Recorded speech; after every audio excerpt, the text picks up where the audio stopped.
салому дуруд дӯстон. Ин аст барномаи Пурсуков. ман пешниҳоди ҷолибе дорам. мо тасмим гирифтем ки имрӯз дар бораи милитсия назарсанҷӣ гузаронем. Дар аввал бояд муайян кард ки салоҳияти милитсия кадомҳост.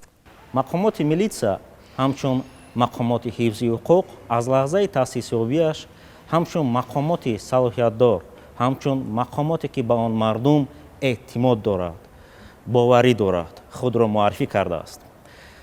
бо пош хӯрдани иттифоқшӯравӣ ва ба даст овардани истиқлолияти давлати ҷумҳурии Тоҷикистон аз соли 1991 мо метавонем бигӯем ки милитсияи тоҷик, милитсияи Тоҷикистони соҳиби истиқлол таъсис ёфтааст. дар бораи вазифаҳои асосии милитсия чӣ мегӯед? милитсияи тоҷик ҳамчун мақомоти чӣ тавре ки гуфтам мақомоти ҳифзи ҳуқуқ вазифадор аст ки ҳуқуқу озодиҳои инсон ва шаҳрвандро, асосҳои сохти кайинсониро ҳимоя кунад. милитсияи тоҷик дар баробари ин салоҳияту ин вазифаҳо боз ба манфиати давлату ҷамъият, ба тартиботи ҷамъиятӣ саҳми худро мегузорад. дар бораи эътимоди мардум ба милитсия чӣ гуфтан мумкин аст? доимо мардуми шарифи Тоҷикистон бояд ба милитсия боварӣ кунад, бояд эътимод дошта бошад ки 24 соат милитсия ҳамчун ҳомии ӯ вазифаҳои муқаддаси худро иҷро мекунад. дуруст. дар бораи пешравиву дастоварди милитсияи тоҷик чӣ мегӯед? аз соли 2011 метавонем гӯем ки милитсияи тоҷик қадам ба ислоҳот гузошта аст. соли 2013 бори нахуст стратегия ва барномаи стратегияи ислоҳоти милитсия қабул гардид ва соли 2014 барномаи ислоҳот яъне рушди милитсия қабул гардида буд ва ин барнома ва стратегия то соли 2020 амал карданд. баъд аз ба анҷом расидани санадҳои мазкур соли 2021 барои солҳои 2021-2025 барномаи ислоҳоти милитсия қабул гардид. дар барномаи мазкур ҳама он масъалаҳое ки дар стратегия ва барномаи қаблӣ инъикос нагардида буданд инъикоси худро ёфтаанд. фаҳмо муҳимияти ин барнома дар чист? барномаи ислоҳоти милитсия вазифаи асосиро дорад. вазифаи он дар он ифода мегардад ки ҳам нақши милитсия, ҳам вазифаҳои милитсия пурқувваттар гарданд дар риояи ҳуқуқу озодиҳои инсон ва шаҳрванд, дар таъмини сохти кайинсонӣ, манфиати давлатӣ, амнияти давлатӣ, тартиботи ҷамъиятӣ милитсия бояд мустаҳкамтар бошад. дар муқовимат бар зидди ҷинояткорӣ бояд ки салоҳияти мақомоти милитсия пурзуртар бошад ва бо ҳамин мақсад дар барнома пешбинӣ гардидааст ки қонуни нав дар бораи политсияи тоҷик қабул гардад. яъне милитсияи тоҷик аз мақомоти милитсия ба мақомоти политсия мубаддал мегардад. ҳамчун политсия мақомоти ҳифзи ҳуқуқӣ бояд ки ҳам ба таъмини тартиботи ҷамъиятӣ ва ҳам ба муқовимат ба ҷинояткорӣ муқовимати беамонро барад. фаҳмо ман савол дорам. вале фарқияти милитсия аз политсия дар чист? таърихан агар аз маънои этимологӣ гирем, милитсия аз калимаи лотинии military маънош ҳарбӣ, яъне ҳарбикунондашуда гирифтааст. калимаи полис аз калимаи юнонӣ маънояш шаҳр аст, яъне таъмини тартиботи шаҳрӣ аст полис. милитари бештар хусусияти ҳарбиро дорад, чунки дар замони шӯравӣ, яъне баъд аз инқилоби октябр таъсис ёфта, аниқтараш соли 1917 таъсис ёфта, ба вазифаи асосии он ҳифзи синфи коргарону ҳифзи мардуми хоҷагидор буд ва ба ҳамин хотир аз милитсия ба политсия мубаддал гаштан ин иқдоми хуб аст ва тақозои замон аст. хеле хуб, ташаккур. акнун бошад андешаи мардумро оид ба эътимоду боварӣ нисбат ба милитсия муайян менамоем. вақт шуд, тайёр шавед. шумо ба милитсия боварӣ доред? ها چی بله من خودم مدرسه شدم میخوام چرا نه البته تو بده آه ها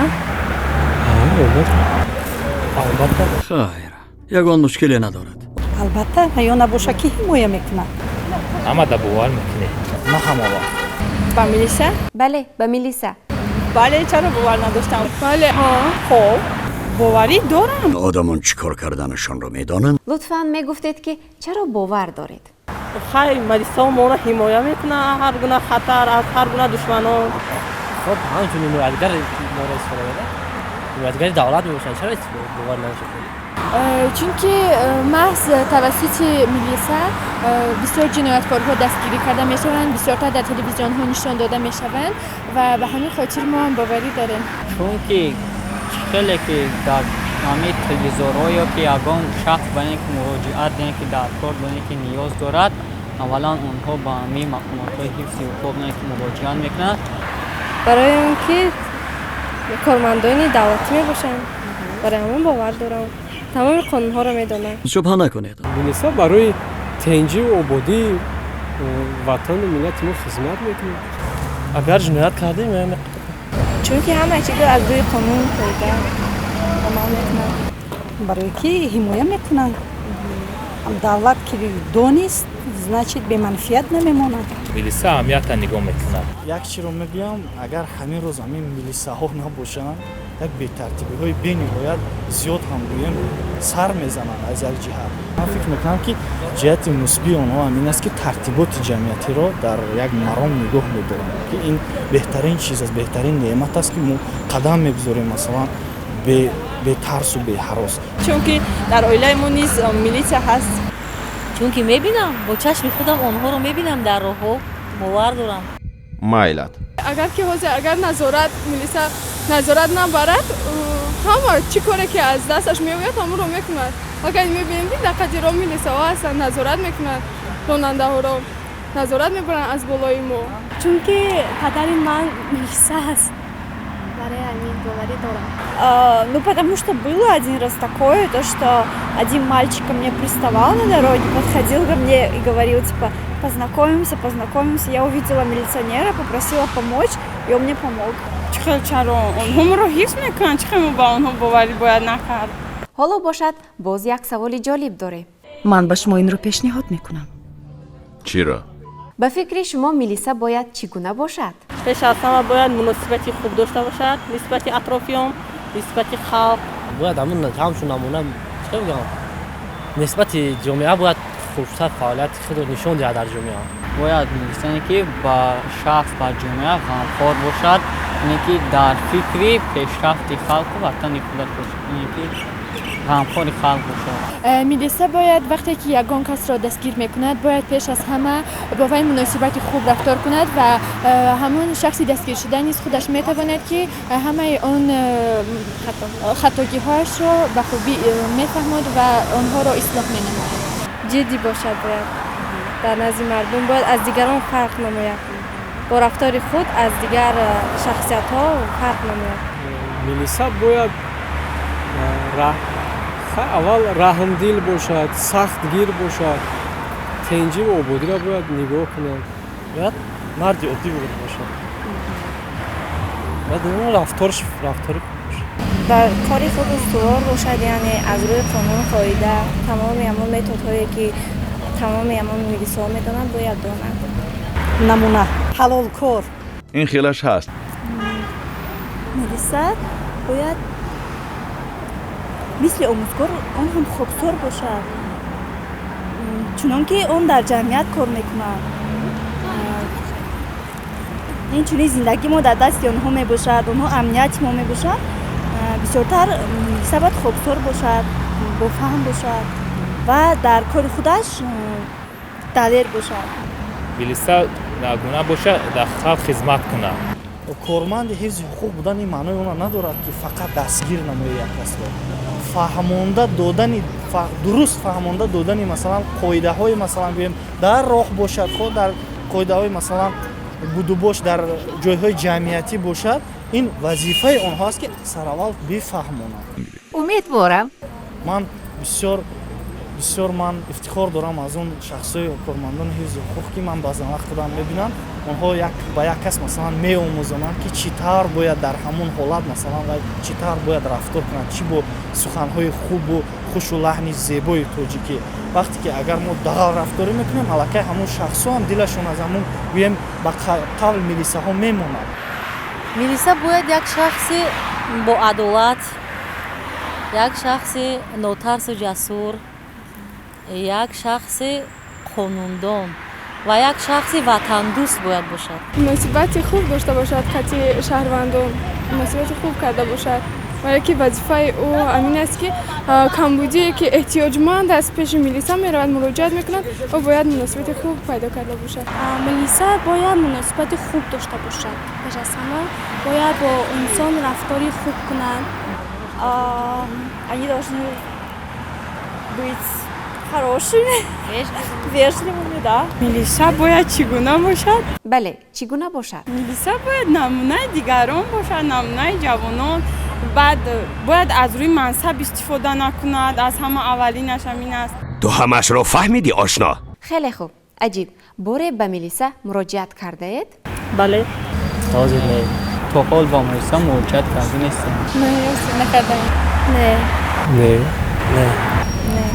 не рости гаполи хай ягон ҳодисаам нашавад муроҷиат накунем. хай